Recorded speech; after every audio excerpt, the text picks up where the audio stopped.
Alright guys, welcome back to a new episode of this series Trading Supply and Demand for a Living. Today I am going to do a weekly recap. I know I've been lacking a lot with the videos on this series, especially this week. I should have uploaded 4 videos and I haven't done any of them.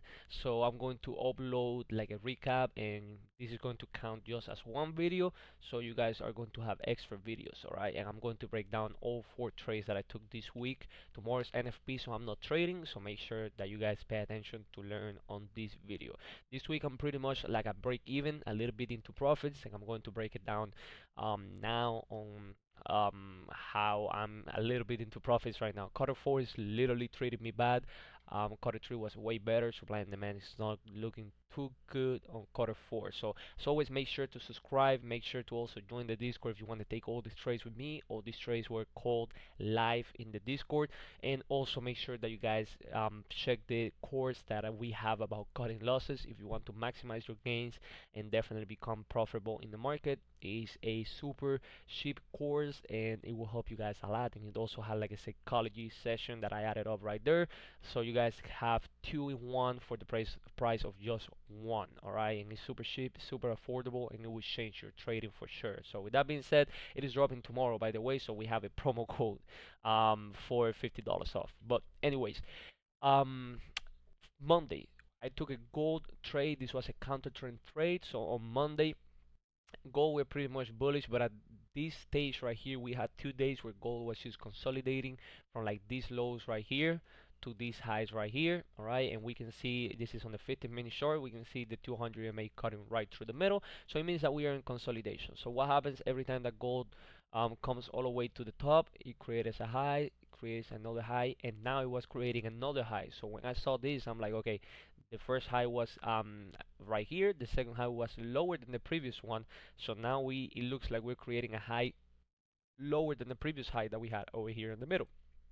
So I didn't see anything on Monday, like supply and demand, nothing at all on Monday. So I gave gold a try right here on a sell. So I took a selling position right here because I wanted to like, okay, maybe that's creating the high. And on the 50-minute chart, we can also see that we had gaps to fill to the downside. So maybe we want to go down and just hit the TV and fill in some gaps and just continue to be on this range that we have been on. All right, so that's why I took a sell mainly on gold. It was nothing special like that. So right here I took the sell and then boom, immediately hit stop loss on the next candle. I didn't close a stop loss. I closed a little bit earlier because I was looking at the 1 minute short. This was live with the Discord. So when we was looking at the 1 minute short, we saw that gold came all the way over here with this candle, rejected the 50 and the 13 EMA. So now that we are coming from low high low high low high low high, higher highs and higher lows, you guys get the point. And now we broke structure over here. Now this looks like it was going to be the lower high point and we needed a follow-up. So after I saw that selling pressure right here, I was like, okay, so now we need to follow up and start coming back down. Gold didn't do that, so it started pushing back up and I just closed the position right there at the break of the candle and saved up like half of my position. So next thing that you see, you just pushed up to new highs. All right, so that was on Monday. Now on Tuesday, I took an SPX setup. This was a demand on SPX right here, as you guys can see. We had the 200 EMA right there in confluence, and I think the 13 was tapped as well, but we have like a break of structure over here of these highs. We even close above it, so that's not a liquidity graph. It came all the way back down. It retested the zone, and then we started pushing back up with momentum. We never invalidated that setup. This is a setup that would have hit always on quarter 3. Last quarter, this setup was a banger. Now this quarter, which is quarter 4 and elections and shit, this is being bullshit. But this trade actually won. But I took a break even on this trade. I'm gonna show you guys why. So I took the break of the candle right there. We aiming for a 1-to-1, and this is what happened for the rest of the session. So once it got to like 11 a.m., 11:15, right here that we started like pushing to the upside, and then I saw the next candle started coming back down. I just closed a break even like right there, and look at what happened for the rest of the session. Like literally consolidating, and eventually it did hit TP, but again, I wouldn't have held this position.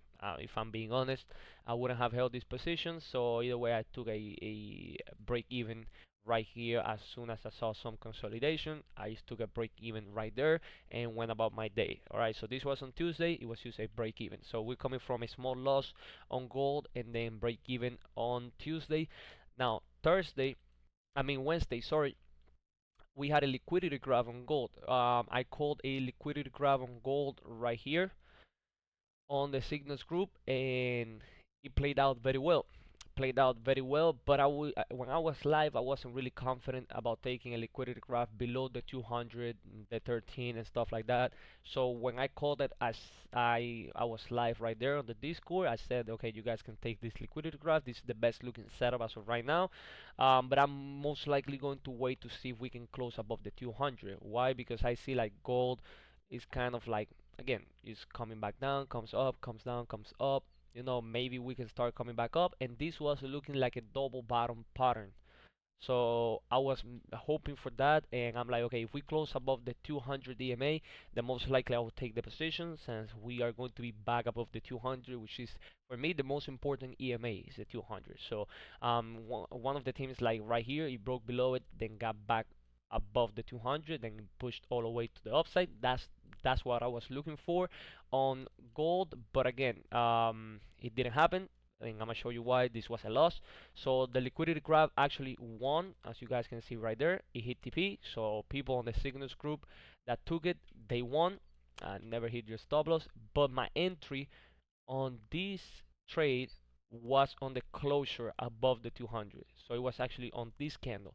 So I took an entry on that candle right there above the 200.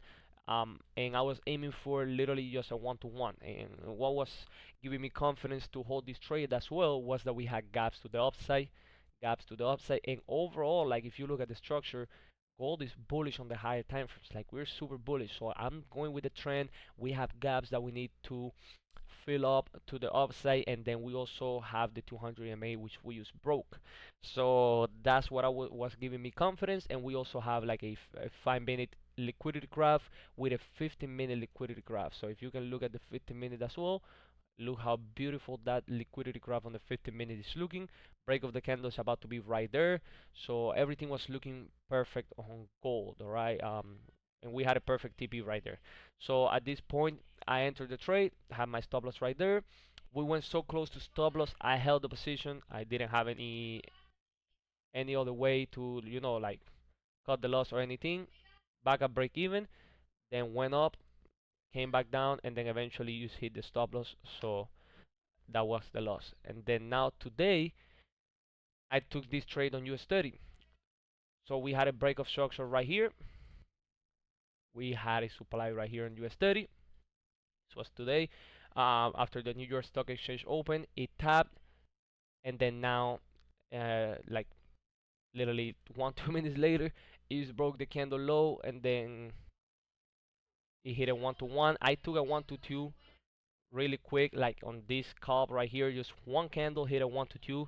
So I took profits, and this is the trade that literally made back my loss on gold from Wednesday and my small loss on Monday from gold as well. On Tuesday we took a break even, so I was down like a trade and a half, and this 1-to-2 made me recover that trade and a half and come back into profits just a little bit. Now tomorrow is NFP, so I'm most likely not going to be trading.